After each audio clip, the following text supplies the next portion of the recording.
Hello बच्चों, स्वागत है एक बार फिर से टू द पॉइंट फिजिक्स में।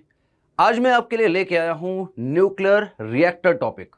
न्यूक्लियर रिएक्टर टॉपिक ऐसे आप सोच रहे होंगे कहां से अचानक से लेके आ गए, तो ये आजकल की अगर आप देखेंगे पूरी दुनिया में एक बहुत बड़ी न्यूज़ है कि जो रिसोर्सेज हैं वो खत्म हो रहे हैं, प्राकृतिक भंडार खत्म हो रहे हैं, नेचुरल रिसोर्सेज की हम बात कर रहे हैं।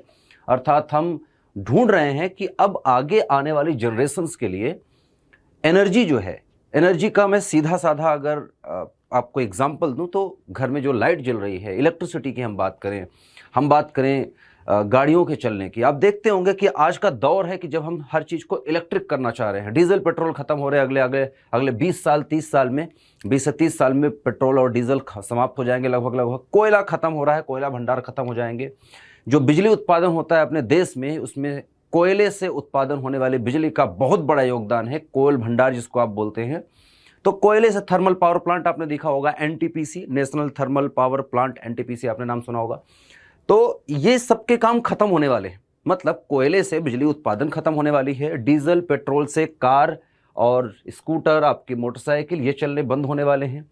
ट्रेन आप देखते हैं इलेक्ट्रिसिटी कर दी गई, लेकिन इलेक्ट्रिसिटी उत्पादित कैसे करें, उत्पादन कैसे होगा? तो उसका सबसे बेस्ट जो कह सकते हैं अल्टरनेटिव है, जो भविष्य है इस एनर्जी का खपत पूरा करने का, वो है न्यूक्लियर रिएक्टर। अर्थात हम नाभिकीय ऊर्जा या परमाणुवीय ऊर्जा की बात कर रहे हैं। आगे आने वाले 30 सालों में आप देखेंगे कि सिर्फ और सिर्फ आपको जो सस्टेनेबल एनर्जी सोर्सेज हैं वो देखने को मिलेंगे और बहुत सारी चीज़ें खत्म हो रही हैं। अगर मैं 2020 के डेटा की बात करूं, ये डेटा जो है ऑफिशियल है इंडियन गवर्नमेंट की तरफ से, या इंडियन गवर्नमेंट की बात नहीं कर रहे, मतलब गवर्नमेंट की तरफ से मैं बात करूं, तो जो एनर्जी प्रोडक्शन है, ठीक है, ऊर्जा का जो स्रोत है जहां से प्रोडक्शन हो रहा है, अब देखेंगे सोलर पावर प्लांट से 24.9% हो रहा है, विंड से मतलब पवन ऊर्जा जिसको आप बोलते हैं 35.4% हो रहा है। कोल की बात करें, कोल मतलब कोयले की बात करें, तो कोयला आप देख सकते हैं कि कोयले की हम बात कर रहे थे, कोयले से आप देख सकते हैं 40.2% की बिजली की खपत या ऊर्जा की खपत पूरी होती है। इसके बाद जो डैम बनाए जाते हैं, हाइड्रो पावर प्लांट जो होते हैं, जो डैम होते हैं, पावर प्लांट बनाए जाते हैं, वहां से आप देखेंगे 41.5% है। नेचुरल गैस, जो गैस निकलते हैं, जो हम कहते हैं प्राकृतिक गैस, उनसे अगर देखें 56.6%, जो आपके घर पे एलपीजी आती है ना, वो भी नेचुरल गैस है, वो भी खत्म हो जाएगी। खाना किससे बनाएंगे, ठीक है? तो अब आप देखते हैं इंडक्शन वगैरह स्टार्ट हो गया, बिजली से चलने वाले उपकरण से, है ना, आ रहे हैं और उस पर हम चीज़ें लेके जा रहे हैं, बिजली की तरफ, इलेक्ट्रिसिटी की तरफ मूव कर रहे हैं हम। जियो थर्मल पावर प्लांट की बात करें तो 74.3% है। थर्मल पावर प्लांट वही एनटीपीसी वगैरह जो मैंने बात की, तो वो कोयले से ही चलते हैं, ठीक है, डायरेक्ट भी होता है, इनडायरेक्ट भी है।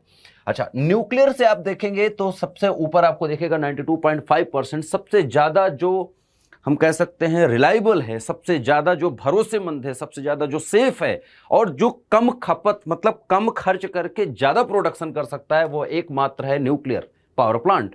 आप अमेरिका में आप देखेंगे लगभग पिछले 30 साल से, 3 दशकों से सबसे ज़्यादा एनर्जी की जो खपत पूरी की जा रही है वो है न्यूक्लियर पावर प्लांट।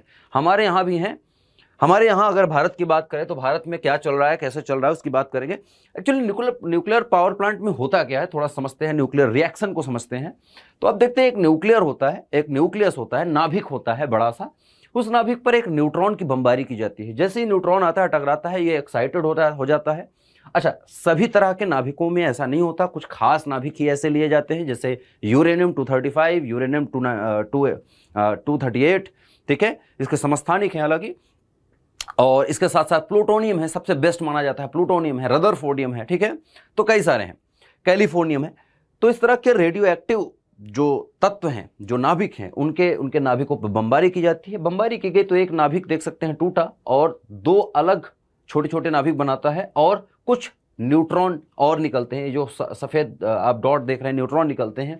ये जाके आगे किसी दूसरे यूरेनियम में फिर टकराते हैं और फिर से ये रिएक्शन चलती है। इसको बोलते हैं चेन रिएक्शन, ठीक है, इसको बोलते हैं बेटा चेन रिएक्शन, ठीक है। इसको मैं लिख देता हूँ, जिसको आप चेन रिएक्शन को आप हिंदी में क्या बोलेंगे, श्रृंखला अभिक्रिया, ठीक है। तो हालांकि चेन रिएक्शन बेस्ट है, यहाँ लिख देता हूँ। तो चेन रिएक्शन है, न्यूक्लियर चेन रिएक्शन स्टार्ट हो जाती है। ये यूरेनियम होता है, हम मान के चल रहे हैं यूरेनियम, और ये है न्यूट्रॉन 01, ठीक है, और यूरेनियम 92 to 35, या 238, ठीक है। और इस प्रकार से रिएक्शन स्टार्ट हो जाती है। इसको देख लेते हैं एक बार कैसे हो रहा है। तो आप देखेंगे एक यूरेनियम है, उस पर एक न्यूट्रॉन आके टकराया है। आगे जो यूरेनियम थे वो मतलब न्यूट्रॉन जो निकल रहे हैं वो आगे के नाभिक पे जाके टकराते रहते हैं, और ये चेन रिएक्शन, चेन मतलब एक जगह से स्टार्ट होके खत्म होने का नाम नहीं लेती, चलती रहती है, बढ़ती जाती है। हालांकि इसको कंट्रोल किया जाता है, थर्मल पावर प्लांट की तरह ही न्यूक्लियर पावर प्लांट बनते हैं, और उसमें भी सेफ्टी के बहुत सारे, है ना, प्रावधान रहते हैं। अब देखते हैं यहाँ पर कैसे प्रोडक्शन होता है बिजली का। प्रोडक्शन आप अगर देखना चाहते हैं तो ये है भट्ठी, न्यूक्लियर भट्ठी जिसको आप बोलते हैं, न्यूक्लियर रिएक्टर है ये। मेन स्ट्रक्चर जहां पर रिएक्शंस होती हैं वो यहाँ है, ठीक है। इसके बाद यहां पर देखते हैं कि जब ये रिएक्शन होती है बहुत ज्यादा मात्रा में ऊर्जा उत्पन्न होती है। एक रिएक्शन से एक यूरेनियम का विखंडन जब होता है तो उससे लगभग 220 मेगावाट एनर्जी रिलीज होती है। एक यूरेनियम के टूटने से, एक यूरेनियम के नाभिक के टूटने से 220 मेगावाट पावर जो है जनरेट होती है, ठीक है। इतनी ऊर्जा रिलीज होती है, मुक्त होती है। तो इतनी ऊर्जा जब रिलीज होती है तो यहाँ पर वाटर फ्लो हो रहा होता है, जिसको गर्म कर देती है। गर्म करने की वजह से वो भाप बन जाता है। इस भाप को उठा के लाते हैं, यहाँ एक जनरेटर पर डालते हैं, टरबाइन पर डालते हैं, उससे जुड़ा होता है जनरेटर। जनरेटर घूमता है, या आप बोल सकते हैं कि ये एक डायनमो है, ये बड़ा सा डायनमो, जाइंट बहुत बड़ा डायनमो हो, घूमता है जैसे घूमता है पावर प्लांट में बिजली सप्लाई। और यहाँ पर देखो रोशनी हो गई। तो दिखाया गया थोड़ा सा कि किस प्रकार से बिजली उत्पादन होती है यहाँ पर। और यहाँ पंप से फिर पानी भेजते रहते हैं, ये पानी ठंडा होता है, फिर इसको फिर भेज दिया जाता है अंदर, और ये चलता रहता है। तो न्यूक्लियर पावर प्लांट थोड़ा सा खतरनाक है, अगर सावधानी न रखी जाए तो वो एक बम की तरह फट भी सकता है, बिल्कुल एक परमाणु बम की तरह। लेकिन सावधानी रखी जाती है, और बहुत कम ऐसे केस हुए हैं कि ये फटा है और ऐसा हुआ है। लेकिन अगर हम कहें कि आगे आने वाले दशकों में, पिछले अगले दो चार दशक में अगर मैं बात करूं, तो सबसे बड़ा जो आपको दिखेगा ऊर्जा की खपत करने वाला साधन, वो आपको न्यूक्लियर पावर प्लांट दिखने वाला है। तो ये कैसी लगी जानकारी जरूर बताना मुझे।